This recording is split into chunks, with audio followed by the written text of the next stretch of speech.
बिस्मिल्लाहिर्रहमानिर्रहीम।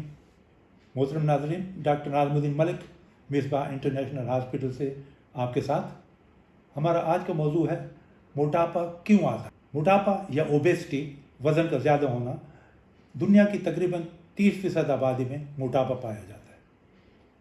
पहले बताता हूँ मोटापा है क्या। मोटापे में वज़न ज़्यादा होता है, नज़र आने में भी और मशीन पे भी। किस तरह हम बता सकते हैं कि फ़लाँ शख्स मोटा है। कद इंचों में नापें, मसलन 6 फुट है तो 72 इंच हुए, उसका आधा कर लें। फीता लगाएं पेट और कमर पर, अगर 36 इंच से ज़्यादा है वो 72 इंच वाला तो उतना ही मोटा, अगर 36 इंच से कम है तो मुनासिब है। मर्दों में कमर 40 इंच से कम होनी चाहिए और ख़वातीन में 35 इंच से कम होनी चाहिए। अब मुख्तसरन बताता हूँ कि मोटापा क्यों आता है। पहली बात तो यह है कि कई फैमिलीज़ में मोटापा आता है, फेमिलियल होता है, यानी वालिदैन मोटे होते हैं, बच्चे मोटे होते हैं।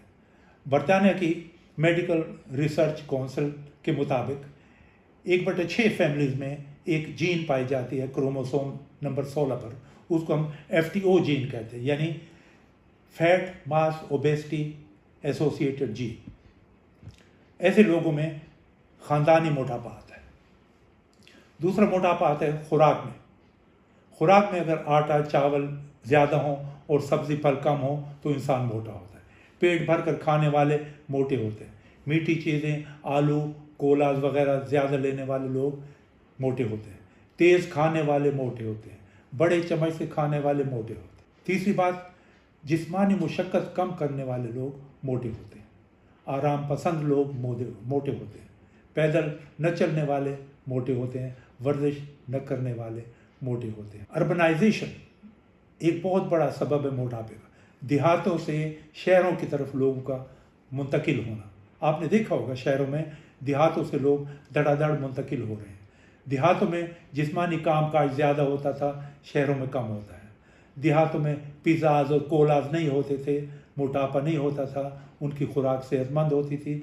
अब वो गैर सेहतमंद खुराक लेने लगे हैं, मोटापा आ रहा है।